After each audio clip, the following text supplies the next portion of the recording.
ito, oras naman na tayo magpapasalamat sa lahat ng bagay na ginawa ng Diyos sa ating mga buhay. Bago po tayo magpasalamat, ako muna ay bumabati ng isang mapagpalang umaga po sa ating pong lahat na magkakapatid sa Panginoon.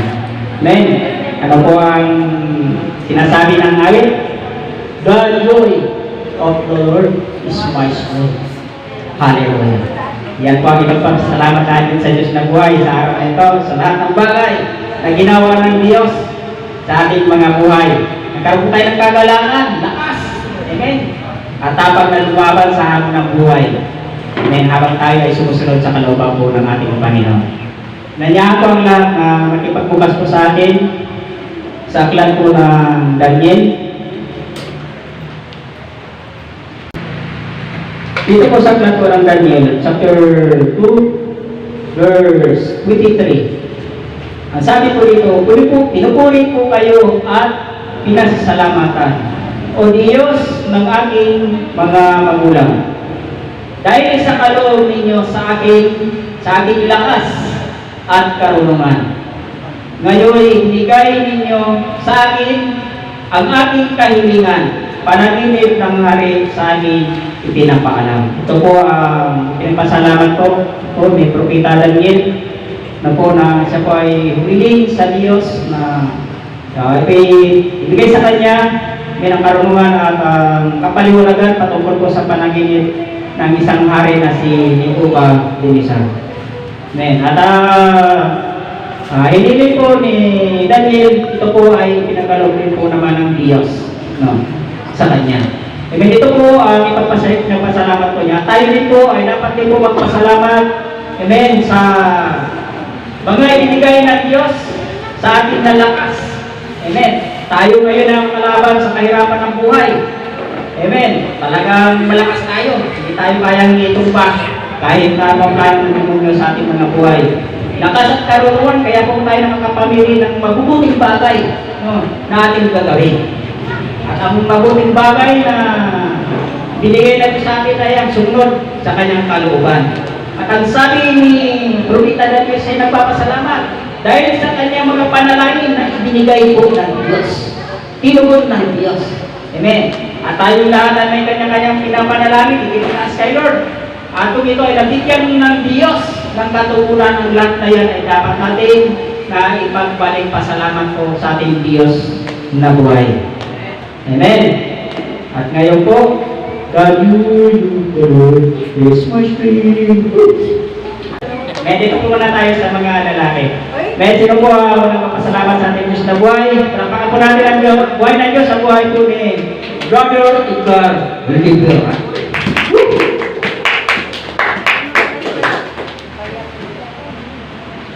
Amen.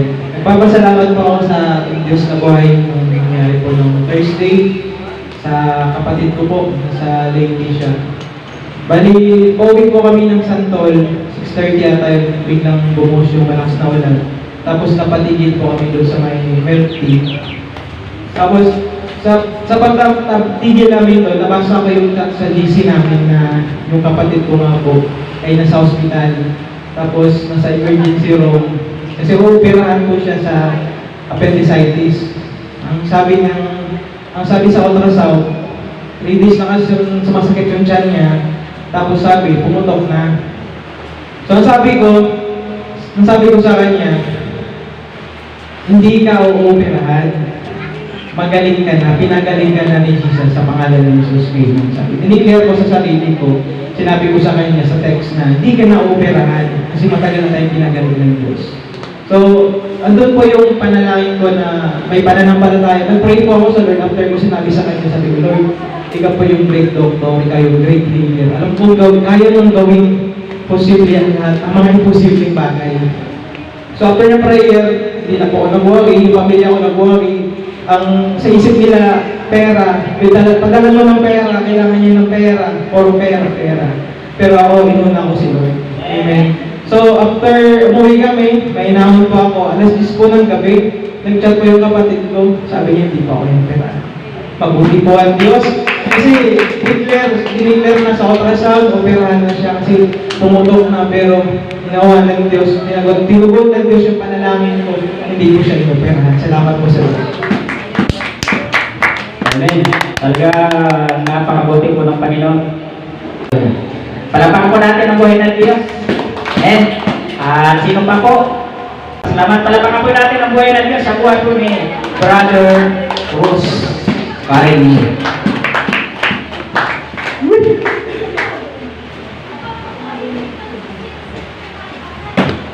Pagpala araw po sa lahat. Ito lang po ang Diyos ay hindi lang sa pera, hindi sa kagalingan. Nais ko lang po i-kwento ang nangyari sa akin kahapon na ako'y nasiraan ng tricycle. Tumatakbo po ako, galing ng bukaw yung pagkakas. Bigla po uwi po yung akin. Hindi na po umandar maghapon yung tricycle. May pera naman po ako para ito, kaya may nakabudget. Sabi ko, Lord, pangkain na lang pagagawa ko pa. Di, nakaupo ako doon, ginagawa ko yung tricycle, yung mga paandar talaga. Dumating yung mga aking children. Ang ba depression na? Ayaw lang ako. Sige, hindi na kita ng pera at pagawa ko yun. Hindi na ako ng 400.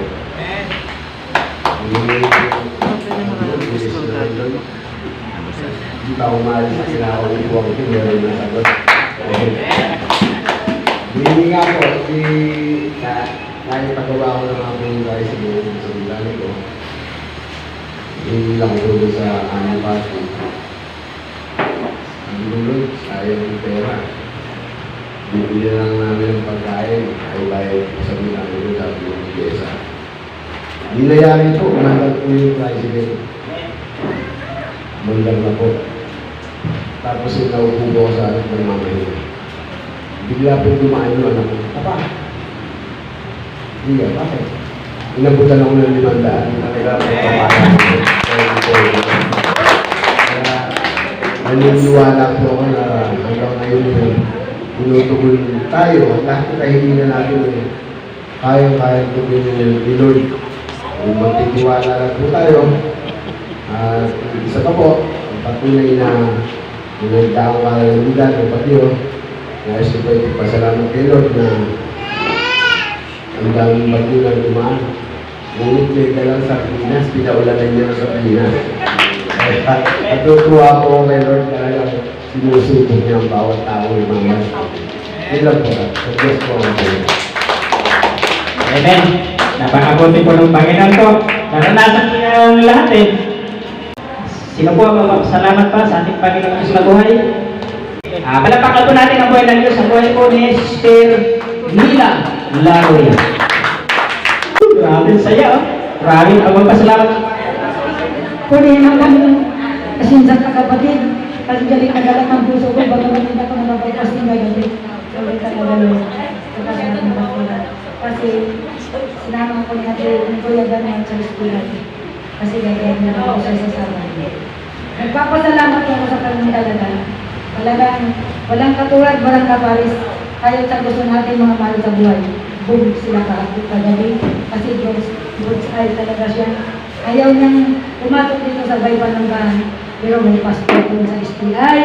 Mag-asawa pa. Talagang galak na galak ang puso ko kasi nakapakinig sila ng salita ng Diyos sa kawin ng Lord. Ito po babasahin ko. Sorry po, Pastora. Umawit ng kagalakan ang lahat ng bansa. Siya ay papurihan, paglingkuran. Siyang usap lang lumapit sa harap niya at umawit na may tulad. Amen. Tapos sabi sa English, shout for good day. Great. Ito pala yung sabi ng lumapit ng kagalakan sa dulo, shout for good, kanta yung jari ng siya. Purihin. Talagang nakakabuti, galak na galak ang puso ko. Pero ang nalulong ako sa mga kaya naman, nanay, mag-base ka, puputang tayo slide. Ha? Sabi ko, baba mo, lasing. Purihin. Talagang napakabuti ng Diyos mo. Sa loob ng 4 years, grabe na si Kuya sa Sabado. Alam mo na. Talagang nagumagaw ang puso ko, bagaman wala siya. Alam ko na may plano at nais ang Diyos sa buhay ng anak mo. Ang anak ko talaga para sa Diyos. Lahat sila. Ayaw nila sa gusto kasi tuwang-tuwang puso ko nakarinig silang salita ng Diyos. May karugtong ba nun? Di ko alam kung anong karugtong nun. Nakalimutan ko lista kasi madilim. Sa unang korinita o sa pangalawang korinita. Tapos may nanay ng salita sa Timoteo. Talagang pasok yung sa isip niya ayaw nila sa gusto. Yan sa Diyos pangkapurihan. Amen. Talagang kapag sunod ka lang sa Panginoon eh. Amen. Palapakan po natin ang buhay ng Diyos. Sino pa po? Kaya pa po dalawa, palapakan po natin ang buhay ng Diyos sa buhay po ni Sister Annabelle. Mapagpala po umaga sa atin lahat. Nagpapasalamat lang po ako kay Lord ng kaligtasan pong binigay niya sa amin. At saka, alam naman ninyo na mula nung March, ako po ang nagtatrabaho lang. Ako lang po nag-iisa kahit may kasama po ako, hindi po siya nagtatrabaho. Ako po lahat ng pinansyal. Nung wala po ako sa Jesus as my life, itong pasukan, namumroblema po ako ng dalawa estudyante ko, namumroblema po ako sa gastusin na kanilang gamit. Pero mula po nandito ako, hindi ko po iniindayan. Alam niyo kung bakit? Kasi kung doon ko naranasan, kung magtapat ka pala sa offering, doon ko po naranasan yung biyaya na binigay ni Lord sa akin. Noong July pa lang po, kompleto na ng gamit ng mga anak ko. Kaya ang galing ni Lord, ni isa po wala pa akong pangangailangan. Kaya ang galing po ni Lord na, tapos nung wala ako sa Jesus is my life, yung anak ko, iisa lang ang cellphone. Pero ngayon po, darating na birthday niya, may bago siyang cellphone. Automatic po, ako lang, pinagmamalaki ko po, ako lang ang mag-isang nagtatrabaho. Pero hindi po sila nagugutuman. Ganyan lang po yung anak ko ka-sexy. Pero hindi po yung nagugutuman. Tapos, may ganap po sana, kasi may nakalaan ako 20 sa libon yan. Ako lang po din ang nag-ipon, ako lang po din ang nagtatrabaho. Kaya lang, naatras, kasi ayaw niyang maglibog. Kasi ang galing ng plano ng tatay niya, na kailangan may videoke kami. Pag may videoke, alam na ang mangyayari. Kaya sabi ng anak ko, huwag na ma, kakain na lang tayo sa labas. Sabi ko, sige, pakainin mo na lang yung kasamahan mo sa labas. Kaya ang galing ni Lord sa akin, niya sa aking pagpapala talaga, malayo pa lang. Pinadanasan niya sa akin lahat ng pagpapala. Ano pa? Paano pa ako makakatalikod kay Lord? Sa dami kong utang na loob na ibinigay niya sa akin, nag-iisa lang ako na nagbigay sa mga anak ko. Lahat.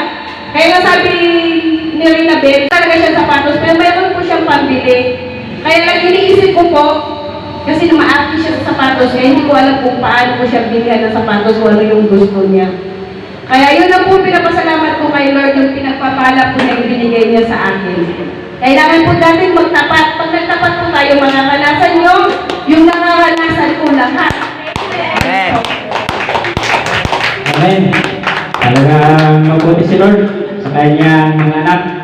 At sino pa po, isa na lang, palapakan natin ang bayan ng Diyos sa buhay po ni Sister June Lalis. Napagpalang umaga po sa ating lahat. Ako rin ako napakabuti ng Diyos na kung ano na ako ngayon, na dati, yun di ba po dati na nung nag-church ako dito, nung simula niyo po ako nakita na thank you sa Lord, na tunay nga pong napakabuti ng Diyos sa aking buhay. Na yun nga pong rice mill, na yung tinitindahan ko sa rice mill, yung po ibinenta ko sa aking kapatid. Pero dahil po, tunay yan, sinabi ni Ate Annabelle, na once na magtapat ka kay Jesus, kasama yung puso mo. Ibibigay niya talaga. Nagulat din ako na wala akong binayaran doon na kasi binigay ko yun sa kanya ng 30,000. Hindi niya, ngayon po, nagtitinda na ako doon na hindi po ako naglabas ng ganun kalaking pera dahil alam ko ni Jesus na wala akong ganun kalaking pera. Pero alam ko lahat ng bagay talaga na once na nagtapat ka sa kanya, ma-amaze ka kasi yun yung ginagawa niya din po sa aking buhay na kung ano man po ang ginagawa ng Diyos sa buhay buhay ng bawat nagtatapat at yung kung gusto ko talagang malaman ng tao na ito kung ano ko ngayon na kahit sa pangungutang ko dati, lubog din ako sa utang sa mga 5-6 yan. Kung nakakita ko na nagpapa 5-6, grabe, nahatak na yung paa ko doon. Pero ngayon, purihin ng Panginoon Diyos. Lagi kong sinasabi, nandiyan si Jesus, siya ang provider, healer. Lagi kong dinalagay sa isip at puso at isip ko na hindi ko kailangan tumakbo o pagkarin sa Kanya lang. Amen. Kawalan ng kita. Yan, utang. Sabi ko, naku yung mga 5-6 sa papurihan ng Panginoon Diyos. Tunay nga po, inalis na natin yung 5-6 na yan. Na kung anong mayroon, masayahan. Nakutuwa ko kung ano talaga, kung nasan ako ngayon, napurihin ng Panginoon sa aking buhay. Salamat sa mga taong nandyan na talagang nag-encourage ng Diyos ay buhay. Amen. Papuri po sa Panginoon Diyos. Salamat sa Jesus Ismael. At ito, nakilala ko si Jesus. Amen. Sa pagmumura, yung sabag ng Diyos, hindi na rin po ako nagmumura. Amen. Kahit bata, ganyan, ginagalang ko na. Namin ko Amen. hindi ko na, bakit kaya ganito na ako, pati bata ko po. Sabi niya sa akin, si Ate Lisa, ganyan na yan. Pero sabi ko, ang tinanggap ko kasi, si Jesus. Amen. Makapangyarihan yan, Diyos yan. Pag naririnig nila na nagkakataon ng sinasabi ko, parang naakami sila na, dati kasi siya puro mura, yan, ganyan. Pero ngayon, parang lalakad ako, mga ganyan. Pero ngayon, yan ang mga ginagawa natin. Pero si Jesus, di ba? Kung hindi yan anak, kailangan nakataas ka kasi alam mo ako. Yes! Amen. So, parang sabi ko, parang sabi ko, wali Jesus, bakit yan? Yung mga kinakaya mo dati mga ganyan, yung mga nakaganto ka, hindi mo pala dapat ikaya sa akin. Dahil si Jesus, nakilala mo siya, kung bakit naging ganito ako, nagawa ng Diyos sa buhay Amen. ko talaga. Hindi pa po kumbaga magbabalat kayo, kaya hindi po pala talaga ganun talaga, kasi kilala mo siya eh. Amen. Na kailangan yung daladala mo talaga, maging makapuluhan sa buhay mo. At tunay nga po, na napakabuti ng Diyos. Amen.